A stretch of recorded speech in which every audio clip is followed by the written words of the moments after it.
Is the American dream still valid for the middle class? That's the striking question we'll tackle today. The American dream is a term ingrained in us since childhood. Wherever it comes from, it's the promise that with hard work and perseverance, you can climb the socioeconomic ladder to secure a better future. It's the belief in improvement, the notion of better days ahead.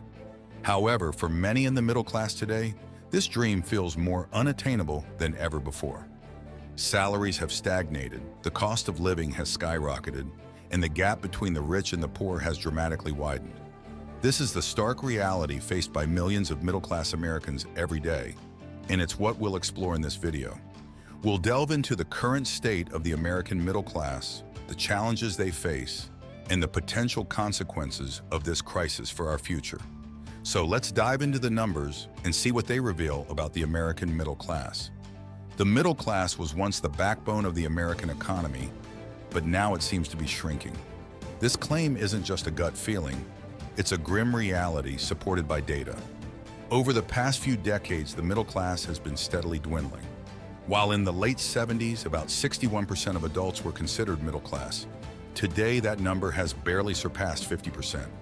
What are the causes of this decline? It's a complex issue, but wage stagnation is one of the main culprits. Since the late 70s, the average worker's wages have remained almost the same, despite increases in productivity and the cost of living. Wages have remained nearly stagnant, meaning that despite economic growth, middle-class families haven't benefited proportionally. Income inequality is another significant factor. As the rich get richer, the poor get poorer. This trend has become especially pronounced since the 80s, where we've seen the incomes of the top 1% earners nearly triple, while the bottom 50% have seen almost no growth. This disparity creates a chasm in our society and squeezes the existence of the middle class. The wealth gap in America appears to be widening. This isn't just a random statement. Data indicates that the gap between the rich and the middle class has been widening at an undeniable pace. Over the past few decades, wealth distribution in America has heavily tilted towards the top. The richest 10% of Americans reportedly own almost 70% of the national wealth, as of 2023, according to a report from the Federal Reserve. On the other hand, the share of the middle class has been steadily decreasing over the years. Why does this matter? Simply put, this growing wealth gap has serious implications for social mobility and economic stability. When wealth is concentrated in the hands of a few, opportunities for social mobility diminish. The American dream, the idea that anyone can be successful through hard work, becomes even more elusive. Moreover, skewed wealth distribution can destabilize the economy. When the middle class has less disposable income, demand for goods and services decreases. This can lead to slower economic growth and, in the worst-case scenario, economic recession. But that's not all. The wealth gap also has ripple effects across various facets of society, leading to educational inequalities, healthcare disparities, and increased social tensions. It's a self-perpetuating cycle. As the rich get richer, the poor struggle to keep up. While these trends are indeed alarming, they are not irreversible. Policies aimed at reducing income inequality, increasing access to education, and promoting fair wages can help bridge the gap. However, it requires a concerted effort from policymakers, businesses, and individuals alike. This wealth gap seems to be creating a divide in our society, with the middle class caught in the middle. It's a sobering thought, but one we must confront. If we don't address these economic pressures to build a fairer future, the middle class, the backbone of our economy, could collapse under the weight. The cost of living in America is rising, but are wages keeping up? This question is more pertinent now than ever. The cost of living encompasses prices such as housing, healthcare, and education, and has been steadily increasing over the past decade. Let's start with housing. Our homes are our sanctuaries, but for many middle-class Americans, they've become a financial burden. In the last 50 years, the median home price has nearly tripled, while median income has only doubled. This disparity forces many middle-class families to grapple with mortgage payments that consume a significant portion of their income. Next, let's talk about healthcare. Medical costs in America have skyrocketed, outpacing wage growth. A single hospitalization can wipe out a family's savings, and plunge them into a financial abyss. The cost of prescription drugs should not be forgotten, even for those with health insurance. Then there's education. The promise of a better future has become a high-priced commodity for many middle-class families in recent years. However, since the 70s, college tuition has increased by over 1,000%, while average wages have only increased by a fraction of that. The dream of college education, which requires heavy loans for many middle-class families, is becoming increasingly unattainable. So here we have a triple dilemma.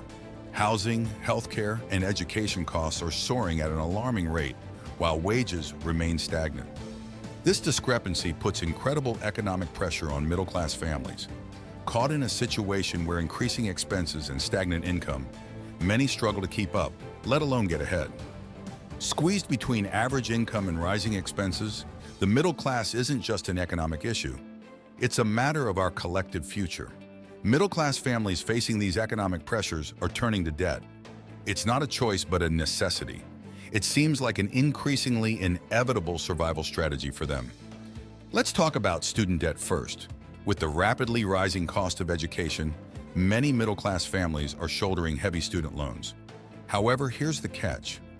This burden of loans often lingers until individuals' adult lives, hindering their ability to save, invest, and build a secure financial future. Then there's mortgage debt. The dream of home ownership has always been a cornerstone of the middle-class ethos, but with soaring property prices and stagnant wages, this dream is becoming increasingly unattainable. Many middle-class families are grappling with mortgages that keep their finances under constant pressure. And let's not forget credit card debt. Turning to credit cards to bridge the gap between their income and expenses is a common resort for many middle-class families, but it's a double-edged sword. While credit cards can provide instant relief, high interest rates can lead to families getting trapped in a debt cycle that's difficult to escape. This isn't a comforting picture for the financial stability and economic mobility of the middle class. These increasing debt levels make it difficult for families to weather financial shocks, not only leaving them unable to save, but also hindering their ability to climb the economic ladder. Many end up living from paycheck to paycheck without the chance to build up a significant savings buffer. Moreover, this debt burden has long-term implications. It can postpone or impede significant life milestones like starting a family or enjoying a comfortable retirement. It can also limit opportunities for the next generation, making it harder for them to break out of the debt cycle and secure a better future. This rising debt seems to be another factor dragging the middle class into crisis. And unless we confront this issue, the backbone of our economy, the middle class, may simply buckle under the weight. What does this middle class crisis mean for future generations? Let's take a moment to consider this question. The shrinking of the middle class means that younger generations will be the ones most affected by this troubling change. Education, once seen as a ticket to upward mobility, is becoming increasingly unattainable. As the cost of higher education has skyrocketed in recent years, it burdens students with heavy loans to be paid off for decades. This debt can prevent them from making major life decisions like buying a home or starting a family, limiting their opportunities and potential. The job market also presents a bleak outlook. Automation and globalization shape a job market where secure, well-paying jobs are no longer as abundant as they once were, and the gig economy, while offering flexibility, often lacks the stability and benefits associated with traditional employment. This uncertainty can leave the younger generation in a perpetual state of financial insecurity. And let's not forget about social mobility. The American dream, the idea that everyone can climb the economic ladder with hard work and determination, fades into the background as wealth disparities widen. The long-term consequences of this middle-class erosion are profound. A strong middle class is vital for a healthy economy and a vibrant democracy. It's the engine of consumer demand, the backbone of our workforce, and the foundation of our society. If the middle class continues to shrink, we risk destabilizing our economy and creating a society marked by deep economic divisions. This crisis seems not just about the current state, but about the future of America. The decisions we make today will shape the opportunities available to our children and grandchildren. Hopefully, we make the right decisions. The middle class crisis is not just about numbers, it's a national concern. The crisis we're experiencing isn't just a hiccup in the economic cycle. It's a tectonic shift reshaping the American landscape, eroding the backbone of our economy, materializing the American dream right before our eyes.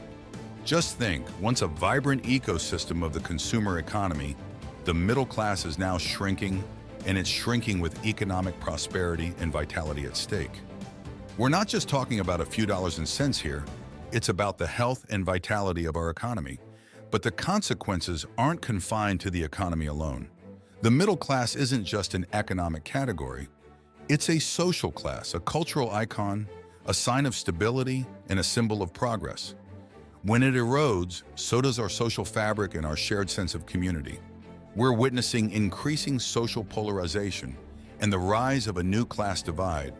And then there's a question about the future. What does this crisis mean for future generations? What kind of world are we leaving for our children and grandchildren? The middle class, once a ladder to a better life, is now a species in jeopardy. So what do we do now? We must act, and we must act now.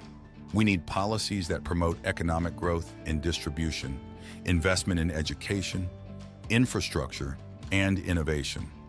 We need to rethink our tax system, our social safety nets, our labor laws. We need a new social contract. We need to repair the middle class and revive the American dream. The middle class is the backbone of our economy, the materialization of the American dream, eroding before our eyes. Hopefully, we make the right decisions. The middle class crisis is not just about numbers, it's a national concern. Thank you for watching Wealth Stream 101. Don't forget to subscribe to the channel and leave us a like below this video.